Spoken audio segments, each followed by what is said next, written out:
Hi friends, welcome to Creative Web. ഇന്ന് നമുക്കൊരു തക്കാളി ചോറിൻ്റെ റെസിപ്പി കണ്ടാലോ?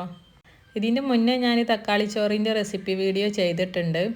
അത് വേറെ മെത്തേഡിലാണ് കേട്ടോ ചെയ്തിട്ടുള്ളത്. ഇത് അതിനേക്കാളും വളരെ ഈസി ആയൊരു മെത്തേഡാണ്. അത് ഞാൻ ബസ്മതി റൈസിലാണ് ചെയ്തിട്ടുള്ളത്. ഇത് നോർമൽ റൈസിലാണ്. അപ്പോൾ ഇതെങ്ങനെയാണെന്നുള്ളത് കാണിച്ചു തരാം.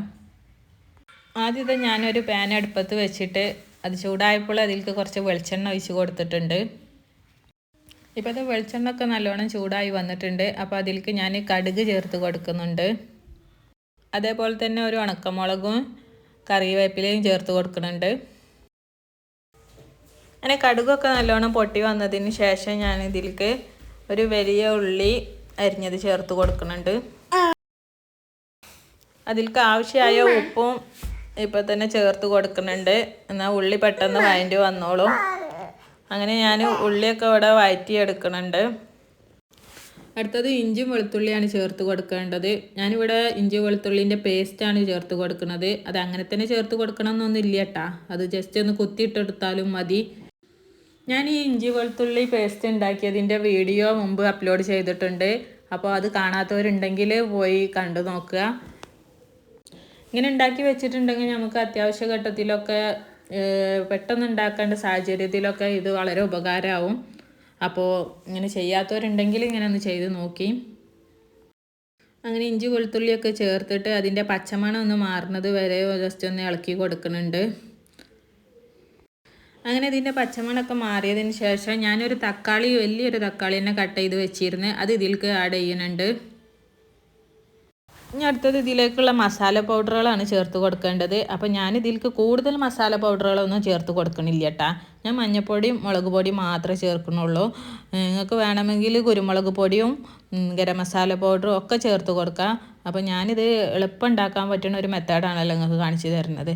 അപ്പോൾ ഞാനിതിലേക്ക് ഒരു 1/4 ടീസ്പൂണ് മഞ്ഞൾപ്പൊടിയും 1 ടീസ്പൂണ് കാശ്മീരി മുളക് പൊടി മാത്രമാണ് ചേർക്കുന്നത്. ഞാൻ അതൊന്ന് ചേർത്തിട്ട് ജസ്റ്റ് ഒന്ന് ഇളക്കി കൊടുക്കുന്നുണ്ട്.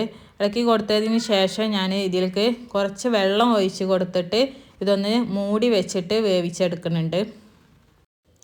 ഇതിങ്ങനെ മൂടി വെച്ചിട്ട് വേവിച്ചെടുക്കുമ്പോൾ നമ്മൾ തക്കാളിയൊക്കെ നല്ലോണം വെന്ത് വന്നോളൂ. അങ്ങനെ നമ്മൾ തക്കാളി നല്ലോണം വെന്ത് ഉടഞ്ഞതിന് ശേഷമാണ് നമുക്ക് ഇതിലേക്ക് ആവശ്യമായ റൈസ് ചേർത്ത് കൊടുക്കേണ്ടത്. ഇതിൽ ഏത് റൈസും ചേർത്ത് കൊടുക്കട്ടെ. ബസ്മതി റൈസൊക്കെ ചേർത്ത് കൊടുത്തിട്ടുണ്ടെങ്കിൽ നല്ല ടേസ്റ്റ് ഉണ്ടാവും. ഞാനിപ്പോൾ നോർമൽ റൈസാണ് ചേർത്ത് കൊടുക്കുന്നത്. അപ്പോൾ ഈ തക്കാളിയൊക്കെ ഒന്ന് നല്ലോണം വെന്ത് വരട്ടെ, എന്നിട്ട് നമുക്ക് റൈസൊക്കെ ചേർത്ത് കൊടുക്കാം. ഇടയ്ക്കൊക്കെ ജസ്റ്റ് ഒന്ന് ഇത് തുറന്ന് നോക്കിയിട്ട് ഇളക്കി കൊടുക്കണം. ഇപ്പോൾ ഇവിടെ തക്കാളി വെന്തിട്ടൊന്നുമില്ല. ഇനി കുറച്ചും കൂടെ നേരം കഴിയട്ടെ, എന്നിട്ട് നമുക്ക് തക്കാളി നല്ല വെന്ത് വന്നതിന് ശേഷം ചേർത്ത് കൊടുക്കാം കേട്ടോ. അങ്ങനെ ഞാൻ വീണ്ടും അടച്ച് വെച്ചിട്ട് കുറച്ച് നേരം കൂടെ വേവിച്ചെടുക്കുന്നുണ്ട്. അങ്ങനെ കുറച്ച് നേരത്തിന് ശേഷം ഞാനിത് തുറന്ന് നോക്കിയപ്പോൾ നമ്മളെ തക്കാളിയൊക്കെ നല്ലോണം വെന്ത് വന്നിട്ടുണ്ട്. നല്ല വെന്ത് ഉടഞ്ഞിട്ട് അതിൻ്റെ തൊലിയൊക്കെ സെപ്പറേറ്റ് ആയിട്ട് മാറിയിട്ടുണ്ട്. അങ്ങനെ ഈ ടൈമിലാണ് ഞാൻ ഇതിലേക്കുള്ള റൈസ് ചേർത്ത് കൊടുക്കുന്നത്. അപ്പോൾ ഞാനിതവിടെ മാറ്റി വെച്ച റൈസ് സാധാ നോർമൽ റൈസാണെന്ന് പറഞ്ഞല്ലോ, ഇത് ഇതിലേക്ക് ഇട്ട് കൊടുക്കുന്നുണ്ട്.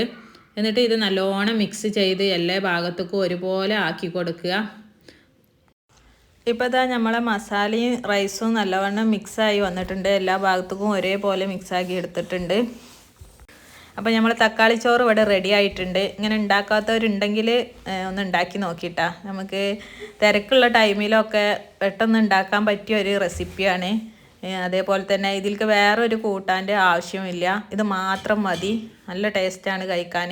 അപ്പോൾ ഇങ്ങനെ ഉണ്ടാക്കാത്തവരുണ്ടെങ്കിൽ പെട്ടെന്ന് ഉണ്ടാക്കി നോക്കി, എന്നിട്ട് എങ്ങനെ ഉണ്ട് എന്നുള്ളത് അഭിപ്രായം കമൻറ്റിലൂടെ അറിയിക്കണം കേട്ടോ.